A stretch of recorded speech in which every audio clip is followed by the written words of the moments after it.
You can't go making a decision for your business and not have thought about what are the possible ramifications of going this way. I worked for a great commanding officer once that used to say, I want you to think about the last step before you take the first step. Born and raised in New York City, in Brooklyn. My dad was probably the only person I ever met in my life that was actually at D-Day. His dream was always that if he had sons, that they were going to go to the Naval Academy. What was it like as you were moving up the ranks, taking on more and more responsibility? It was just fun. It was fun flying. It was fun leading. The biggest part was the privilege of leading young sailors and Marines. But now I'm at 27 years, and the decision is, do you get out now? Because I've had the best tours I'm ever going to have. Do I really want to go sit at a desk? All right, hey guys, welcome back to the show. I'm Ray Lucia Jr. And today I have a special guest. His name is Pete Sciabarra. He is a retired Navy captain turned business coach to high-performing business leaders. Pete, welcome to the show. Great to be here. Thanks, Ray. Yeah, man. I mean, it's so great having you. I mean, so Pete and I met, it's probably a little over a year ago now. Absolutely. You know, and it's just been a blessing because he came into my Vistage group, took over as the chair of our group. We've got about a dozen or so business leaders. We've been together for a long time. We had some transition, and Pete stepped in, and he's got a really interesting story. And he went through the rigor and the test of our group. I mean, they put you through the ringer, bro. And it was, I promise you, it was nothing compared to like his journey of going from the Naval Academy and then all the way through to his professional career, and then ultimately, you know, becoming an executive coach. And so Pete, and real quick, you know, I would be remiss to mention, you know, father of two, right? Married, how many years? 40 years. 40 years. 40 years married. I mean, wow, that's so special. Carol's wonderful. Love her. And then obviously you have a special needs son. Yep. Is what I know that's near and dear to your heart. Yep. We have a 33-year-old son with autism. Yep. Who's a wonderful kid. Yeah, just a great guy. Lots of energy and enthusiasm. And so works at one of my favorite Italian restaurants. And so, you know, hey, Exactly. A couple Italians here, we're having a good time. So, you know, family man, business coach. So Pete, you know, let's go back, right? And hopefully, you know, our viewers or listeners will take away some lessons learned today. But, you know, how'd you get into the Naval Academy? What was that all about for you? Young kid, you know, growing up? Yeah, quick version. Born and raised in New York City, in Brooklyn. My dad was probably the only I'm a career military officer, but he was probably the only person I ever met in my life that was actually at D-Day, June 6, 1944, off the beach, 80 years this year. But he was right out of high school, went and became a merchant marine officer. And then spent 5 years, this was 1940, spent 5 years running convoys back and forth to North Atlantic, to Europe. And then when he got done with the war, married my mother. They got married in 1945. They were both like 23, 22 years old. But his dream was always that if he had sons, that they were going to go to the Naval Academy. So my brother, when my brother was born, was 5 years old. My dad started driving him down to Annapolis from New York on weekends, and of course brainwashed him into wanting to go to the Naval Academy. And then when I was 5 years old, my brother was already at the Naval Academy. Wow. So then your brother was brainwashing you? Is that exactly just pass right? The brainwashing down in the family? That's exactly. So, and then I saw his career. He became a pilot, and, you know, him and all his buddies, they were like my heroes. These guys were gods. They flew jets, and they had beautiful wives, and they drove sports cars. I was like, I want to do that. I want to do that forever. So got to live my dream at 8, 9 years old. I already knew that's what I wanted to do. Pursued going to the Naval Academy, went to flight school, became a pilot, and then did that for 27 years. So, you know, for us, you know, laymen out there. So when you went to become a pilot, is that kind of Top Gun-esque? What was that all about? Top Gun is I'm just curious because I just saw the movie not too long ago. The second one, which was not bad actually. Yeah, so Top Gun, obviously it's Hollywoodized. They're, they build the story, but the rigorous flight training that all Navy pilots go through. I mean, we always say the Blue Angels, I was like, oh, these are the best of the best. No, they're actually just regular Navy pilots that are great at what they do, but dozens of people could fly for the Blue Angels that are out there in the fleet. I became a helicopter pilot. Originally wanted to fly F-14s, but got chosen to go fly helicopters, which was wonderful. Loved it. Flew the H-46 for 27 years. Tail end of my career, transitioned to the H-60, the Navy version of the Black Hawk. Okay, but Navy version of Black Hawk. Navy version only because all airplanes in the Navy have to be able to fit on ships. So we have a folding rotor blade system. The wings on Navy jets fold up so that you could, for space-wise on the carrier, so that you could fit the number of airplanes you need to on shipboard. Wow. So you went to the Naval Academy. Yep. And then that just kind of has a path straight into the Navy. Yeah. So when you graduate, you can choose one of three assignments. You can go Navy or Marine Corps, because Marine Corps is part of the Navy. And then as a naval officer, you can go ships, submarines, or flight school. So I chose to go to flight school, luckily. And what a great life. My grandfather was a submariner. Mm-hmm. So he's passed away. But growing up, he was so funny. He would point to his belly button. He'd go, "This is where I got shot." In the submarine. Yeah, right, Grandpa. But anyway, so okay, so you're in the Navy, you're a young guy. What's that like, going from, rank and file, kind of, I don't know, and working your way up all the way to, captain? Yeah. So it's crazy. People join the military and they say they're going to stay 5 years or whatever. And then 30 years later, they realize, oh, I never left. In my case, I always wanted to do this for a career, but you start I met my wife out here in Pacific Beach in a hot tub. And then we moved back to Virginia and did my first tour flying out of Norfolk, and then moved back here to be an instructor. And it's just steps along the way. And as you move along, people say, God, you did all these things, but it was just fun. It was fun flying. It was fun leading. And the biggest part was the privilege of leading young sailors and Marines. What a privilege to be entrusted with these young people. And that's, you kind of get into aviation thinking, it's all about the flying and the glamour. And then you realize you're the high-priced talent, but you're the lucky one that gets to go fly the airplane. There are dozens and hundreds of people that make it happen so that you can go fly the airplane. That's incredible. I'm glad you didn't go into the hot tub story a little bit more.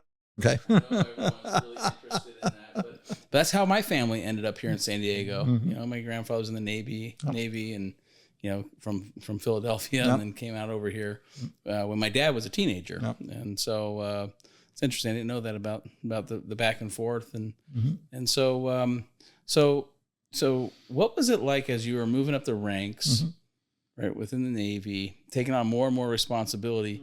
I'm sure at some point you were leading your buddies, right? So in every business, I'm always coaching people too within our, your friends, with your coworkers and that sort of thing.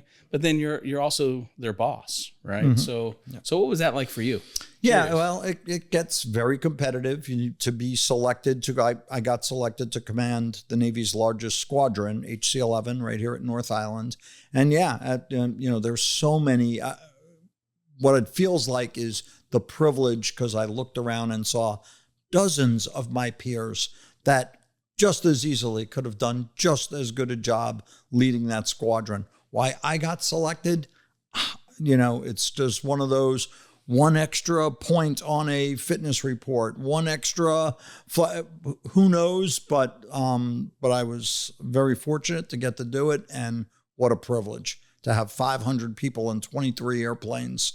And it was 500 people. 500 in people. HC-11. Yep. 23 airplanes. Wow. We figured out the 2 years that I was in command that we had an airplane in the sky every single hour of 1998 and 99.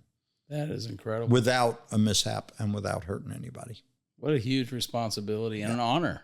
Oh, absolutely. You know, what an honor. What's impressive is how humble you are, because I'm sure you like crushed it. And here you are, it's just a point here and a point there. There's no big deal. But that's what I like about your leadership style, like within our group and everything too, because you're not just like this that's funny, militant dude, you know, like, hey, this is how you need to solve your problem. It's collaborative and how you approach things. That's a great lead in, because when I retired and went to work in the civilian world the first time, my first interview with the CEO, I went to work at Vistage Corporate. First interview with the CEO was like, well, how's this going to work? You're military. You're used to command and control. How's this going to translate? I was like, oh, if you think what we accomplish in the military is through command and control, you're way misinformed. We would accomplish about 1% of what we need to get done if it was all yes, sir, no, sir. You know, it's all about caring about people and taking care of your people. And, you know, like I said, the folks turning the wrenches, make sure you come back alive. You got to take care of them. Right. Yeah. So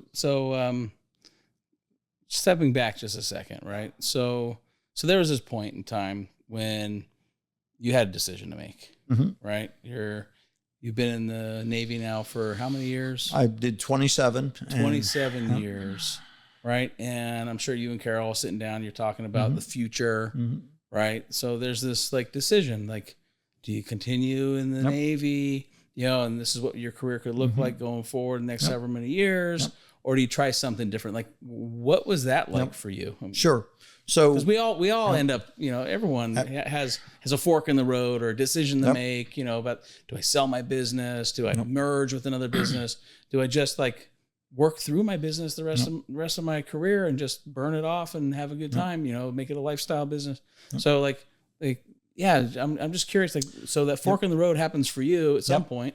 What was that like? So, well, it's crazy because, you know, now like all your adult life, well, I won't say adult life when you get to fly for a living, but all your adult life, you've been wearing this uniform, and you know, you don't have to worry about what you wear every day. You put your flight suit on or your khakis and you go, and that is a huge transition in your life. Just little things like that, like going to the base and shopping at the commissary. And so that change in lifestyle. But for most officers, if you do not select to be a flag officer, to be an admiral, you have to retire at 30 years. So I was at 27 years, and I was coming off a great tour with USS Peleliu, where I was the XO of a ship with a crew of about 1,250 people and another 2,500 embarked Marines. I mean, what an honor to be in charge of that ship. But now I'm at 27 years, and the decision is, do you get out now? Because I've had the best tours I'm ever going to have. Do I really want to go sit at a desk? I was like, you know, I could stay 3 more years, but I've already had the most fun I'm going to have. And as it turned out, it was 2008, and we decided to retire and do the jump to the civilian world. But that was great timing because I was still 49 years old, not 50. And it was 2008. Everyone knows what happened in the financial world. Yes, we do. In the fall of 2008. Well, I retired in April and got my job in June and was, you know, literally had no transition time, just boom, right to the civilian world. But had I waited another 3 years, would have been a different story in the civilian job market. That's crazy. So let's talk about your civilian journey, right? So you made that decision, you kind of cashed in your chips, retired from the Navy, you jump in, and all of a sudden you're a company man. You found this company called Vistage, and you're on the inside, right? So what was your role there coming out of the Navy? You know, you mentioned a little bit before, sure, but what did you do for Vistage? Sure. So, you know, what I knew to do was operations, making stuff happen. So at Vistage, I started out as in the operations role as a director of operations. Within 9 months, the guy that had hired me was leaving. I got promoted to vice president of operations. So I was running the national operations of the, at the time, 23,000 members and the 550 chairs. And it was great. You know, it was kind of I love the operations world because that's where you get your hands dirty. Things are messy. Things are, you fix things and you fix problems, and, you know, you lose a chair passes away. You got to, you know, do some scrambling and shuffling and got to take care of the members. There's always issues. And I love that. And it was kind of like, the challenge of being in the military without the risk of, you know, the danger part. And it was great. I loved it. I absolutely loved it. I got to do that for 8 years, and then they needed me to run a region. So I ran the Southwest region. So I got a little bit of business experience running a chunk of the business that, you know, having P&L responsibility. So that was wonderful that I had never had, never had any real business. I mean, my budget on USS Pelda was $500 million. Who can say they ran a budget of $500 million? I mean, there's probably like less than 0.5% of people in the world. In 2008 dollars, $500 million. Right, it's a lot of money. Right, but it's right. But it's not P&L. It's, you know, it's a lot of oversight. And it's not my own assets. It's, you know, you're safeguarding the taxpayers. My assets, right? Exactly, safeguarding the taxpayers and everyone watching your assets exactly. Too. You are covering your assets. Yep. Good job, Pete. So what I like about that is so getting the hands dirty, because as business owners, entrepreneurs, like, we know, like, you got to get your hands dirty. We're the ones that make it happen. Especially when you're a small company or whatever. But even when you're running a company of 100 people or more, right? I mean, you got to be willing. And I learned this from my dad. And he told me, son, like, you got to start at the bottom. You got to learn every job from the bottom up, right? So that you know how the company operates. And if someone, you know, departs the company for whatever reason, or you got to let them go, or whatever the circumstance may be, that you know that you have the capability to step in, get your hands dirty, and get the job done, right? And that has always given me leverage, power, confidence, whatever you want to call it, to take the company to the next level. And hearing you say, okay, I ran $500 million budget, $500 million budget to get my hands dirty with Vistage, you know, running divisions, right? I mean, it's pretty impressive background. I mean, I'm impressed, obviously. So, and I'd be remiss if I didn't say thank you for your service, by the way. Well, when folks say that, I always say it was a privilege to get to lead sailors and Marines. What a privilege. And get to fly really expensive machines. And it was a lot of fun. It was a lot of fun. And it was because of folks like you is the reason why we have the freedoms that we have today in this country. Well, the sacrifice is really on the family side, because I did 9 6+ month deployments. My wife, we calculated out, it was 5 years day for day living on a ship. My first son was born while I was deployed for Desert Storm. So I was one of those people that came home and met his first child, was already 7 months old. And there's my wife holding him on the pier. It's like, and this is before, believe it or not, it was before internet and cell phones and email. Yeah, I was in high school during Desert Storm. So I got a very personal Red Cross message telling me my son had been born. And then I met him 7 months later. Shoot, now I know now I feel really old compared to Nick. I see him around at the hockey games. Yep. Wow. So your Vistage journey ends, right? And your new journey begins. So you've been around executive coaches with Vistage, you're running them, and you decide, hey, time for a change. And you became an executive coach. What was Yeah, it was really fortunate. Had a little bit of a gap after I left corporate Vistage and worked for a nonprofit, and actually worked for Amazon as a senior business coach with them for a very short period. But really missed the Vistage, really missed the hands, day-to-day, face-to-face people. So when Vistage asked me to come back and take over a group, I couldn't say yes fast enough. And it was amazing. They called me out of the blue. I didn't stutter, that's for sure. I said yes, and within 6 weeks, I was taking over our group. It's crazy. Well, so you were doing some executive coaching with some like Amazon folks and stuff like that. Mm-hmm. And then you had a role, or maybe you still do, at a nonprofit. At a nonprofit. I was working at a nonprofit here as getting jobs for people with disabilities.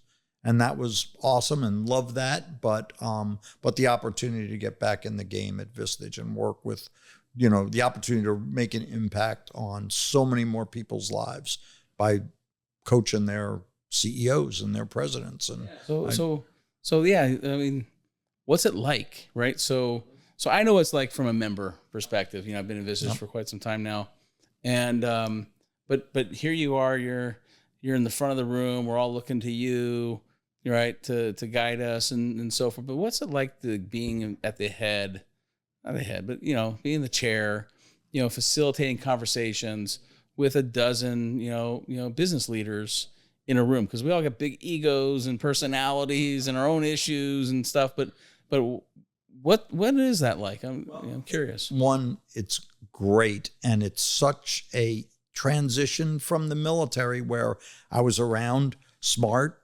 dedicated, driven people, and it's the same thing on a different level and a different plane now. I'm around smart, dedicated people that are running companies. I mean, that's the backbone of America. For every one of our members in the room, how many employees do they have, and how many family members of those employees? So, the Vistage members in our group and all across, that folks that run companies all across this country are responsible for thousands, hundreds of thousands of lives. So it's wonderful. It's great being around smart people that are dedicated to what they're doing. And it's, sometimes I'm not the coach. I just kind of facilitate, and they do all the heavy lifting. I just got to ask the right questions and then get out of the way. So from what I'm hearing, there's a little parallel, right? Mm-hmm. So absolutely. So you're in charge of 550 lives and their family members. Mm-hmm. Yep. And now as a Vistage chair, mm-hmm. I mean, you're basically helping facilitate the lives of not just the executives, but their employees and their family members. Exactly. Yep. Yeah, that's really fantastic. And so, what's your favorite part of being a Vistage chair? Favorite part, it's all about, so we have our monthly meeting, but my favorite part is the one-to-ones with them. I get to go see every member. I come here to your office. I go to all our members' offices or wherever. We'll meet at a restaurant or in town or wherever. And it's just that one-to-one interaction, getting to, there's the title, there's the CEO, there's the owner there, but there's people. There's a great saying at Vistage, I thought I was going to run a group of CEOs and people showed up, and it's just seeing all that intertwine their lives. And it's, and in a lot of ways, very similar to the Navy. It's all about the people. Take care of the people. Take care of the people that are taking care of the people. I love that part. Oh, awesome. And so, diving down into a little bit of Vistage. So I wanted to bring up this book that you shared with us. Yeah. Mm-hmm. It was like 6-9 months ago, I think. Mm-hmm. You gave us a copy of this book. I gave it to you. It was Thanksgiving. That's right. It was Thanksgiving. Yep.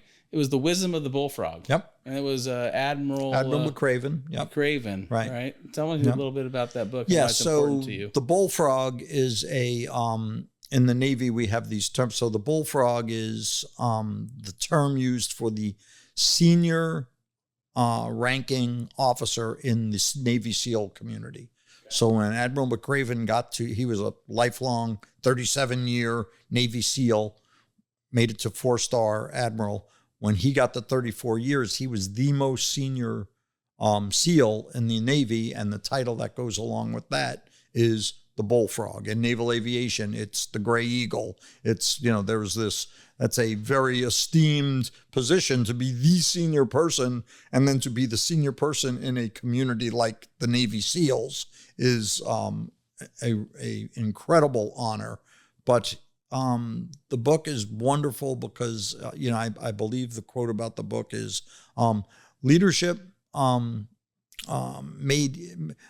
made simple, but not easy. Right. And that is such a true statement. And kind of like it's all the little things that seem so simple, but they're not easy to execute.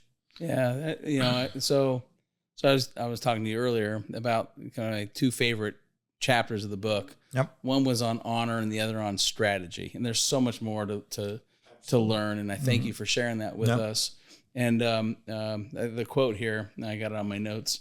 The most tragic thing in the world is a man of genius who is not a man of honor. Mm-hmm. And that's a quote by George Bernard Shaw that he puts in the book. And that struck a lot to me. It stood out because, it's really all about integrity and principles. And what I find, like with you leading a Vistage group, and what I get as a member is the members we check each other naturally with integrity because, one, you're not bringing in business leaders that want to hang around douchebags, right? We all have integrity, right? Like, so in when we're processing issues and we're getting advice from each other, right? We're, the integrity component is kind of built in.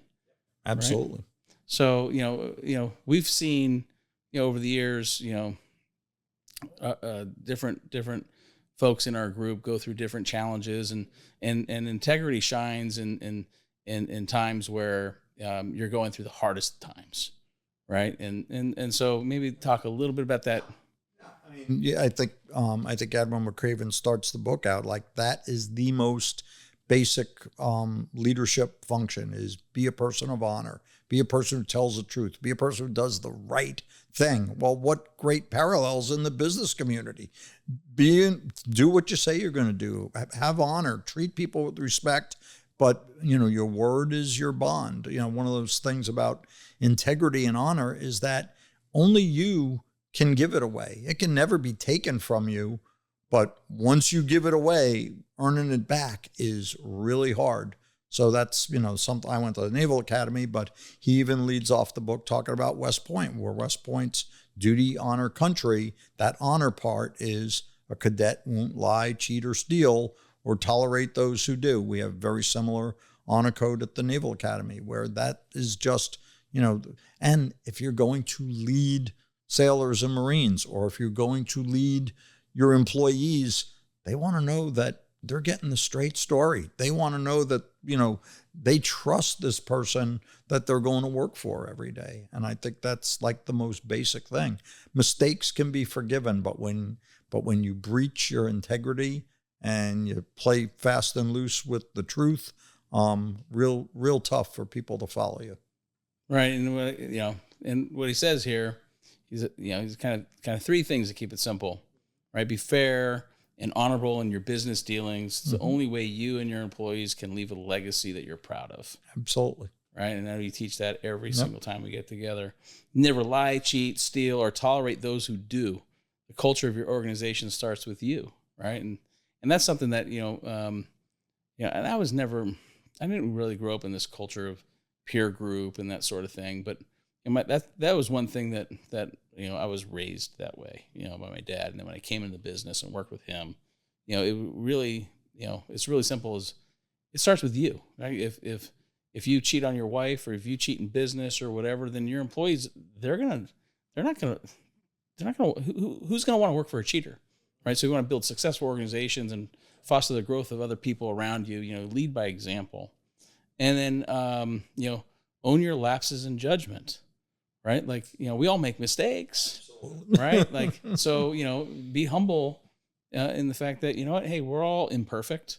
Can't be perfect 100% of the time. Right. And so it's one of the cool things that, you share this book that, as a member of your group now, we're able to take away, so strategy, like, the Navy, you're a commander. I mean, strategy's gotta be a big deal, right?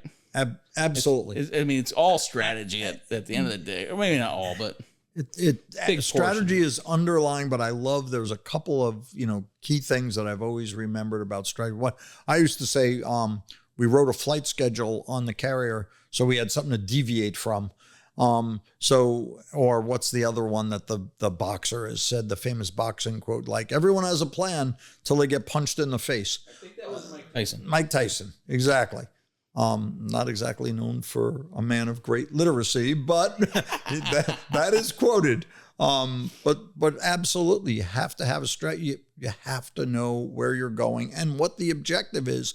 But as you go down the road, there are going to be speed bumps and, all kinds of things that get thrown in your way, but always know what that overall objective is, what you're trying to get to, or it's real easy to get, diffused and go off on tangents and not continue to get to where you need to. Yeah. And so Admiral McRaven, he tells a story in this book that I thought was interesting, right? I mean, you want to share the story about strategy? The story about when they were going to they want to build this network. Wanted to build a network, right? They were going after bin Laden, and it was attacking the Taliban. And they were like, well, obviously, we can. What needs to be done is connect the network so we can connect the towns and the rest. I was like, yeah, that's pretty easy to say, but it's a lot tougher when people are shooting at you and there are explosive devices in the roads. And so, yeah, he tells a story about, that's a great strategy, but you have to be able to implement it working around those impediments. Yeah, and then so he's in the room, like the war room or whatever, and someone says, okay, well, yeah, we're all in, we're here to help you, but we hope it works. Yep. And he goes well, hope is not a strategy. Hope is not a strategy. Right? Yeah. McRaven, he's very, he really hammers home the point that you as the leader have to be willing to do the work and the work and the work. And if you're hoping, that means you've left a detail kind of out there. It might or might. No, you need to nail down every detail. You need to nail down every possible and think through. And this is very applicable to the business world. You can't go making a decision for your business and not have thought about what are the possible ramifications of going this way. I worked for a great commanding officer once that used to say, when I was his XO, his second in command, he'd say, XO, I want you to think about the last step before you take the first step. And it was always that, be thinking of all the ramifications down the road, because thousands of people and this 80,000-ton warship are dependent on the small decisions you start to make and where it eventually leads you. So, so he actually says something in here which kind of, struck me differently. Because you're like, hope is not a strategy. But he also says, don't underestimate the power of hope, right? He says hope is what inspires people, right? So it's really combining hope with strategy, right? So, really, really fascinating, because, I think about like in the past, like, in my business, we've gone through ups and downs in my business, and maybe I'll tell that story on a future show. But painting the picture of what the future looks like for your people. Right. That's kind of hope, right? Absolutely. And then showing them, this is how we're going to get you there, right? Get us there together. Right. And so, and I'm sure you had to do that a lot while you're. Absolutely. Yeah. So as you know, I'm a big hockey guy, and I love the movie Miracle. I always bring my hockey stories in. I forgot to mention you're actually a high school hockey coach too. I coach some high school hockey team here. But I always love the part of the movie where they're like, they're talking to Herb Brooks, and he's like, we want to go to the 1980 Olympics and beat the Russians, and they count out to him like, beat the Russians that have been gold medalists in like 1964 and 68 and 72. Like that's a pretty lofty goal, Herb. I mean, we just want to not get embarrassed. And he's like, well, what are we doing this for? If you don't have a lofty goal to get there, if you don't have that hope that that's where we're going to. So he set out the path and kind of had all those players believing that they could do it. And as he told them, if we played them 10 times, they might win 9, but not this one game. And of course, you know the story. Yeah. And that's what it's like when we're sitting in a room with you. You know, I feel like honestly, you give us the hope, and it's we can just win that one game, Yep. you know, and that one game is today. It always is right now. It's right now. And Bring your A game. So, you know, so thinking back, you know, you when you're getting into the Naval Academy, you mentioned, oh, it's about hot women and fancy cars and, you know, the mystique of being in the Navy, you know, and then today, right? Like today, like what do you find like over your career, and now you're involved in like my business and a dozen other, you know, businesses. Like what's it, you know, what's the reward like internally? Like how do you feel about like where you are, you know, in your life now? Obviously you're hugely successful. Yep. You've accomplished so much more than most people, right? So yep. The reward is about the people and the relationships. She was a young Navy pilot at the time that worked for me. She's now a 3-star admiral and works on the NATO staff. And she made 3 stars last year. Her name's Shoshana Chatfield. I just love her. But she was a lieutenant in my squadron. And there was a time in her path where she was not sure whether she should stay in the Navy or get out of the Navy. So she stayed in, obviously. She's now a 3-star admiral. And when she got her 3rd star, I called her last summer to congratulate her. I was like, Shoshana, congratulate. And she's like, boss, why? And I was like, whoa, boss, you're a 3-star. I retired as a captain. And she's like, no, you were my boss at a time when I needed you most. And so you'll always be, because I was her mentor at the time. She's like, I'll always call you boss. And I was like, those are the things those personal relationships, those bonds that you have with people that you got to lead. And you never know, you know, what impact you're going to have on folks. You don't know what impact you're having on, you know, your newest employee, but they know. And that, to me, that's the reward of this. It's all about the people. And when someone remembers something I did for them maybe 20 years ago, wow, is that rewarding. Fantastic. And I know, you know, I'll be calling you 20 years from now, thanking you for all the one-to-one meetings that we've had and all the great advice you've provided me, and obviously joining the show. Yep, absolutely. And so thank you so much, Pete, for joining the show. Thanks for having me. Fantastic. And I look forward to seeing you at our next one-to-one meeting. Absolutely. All right. Thanks, Pete. Great. Thanks, Ray. We'll see you next time. Yep.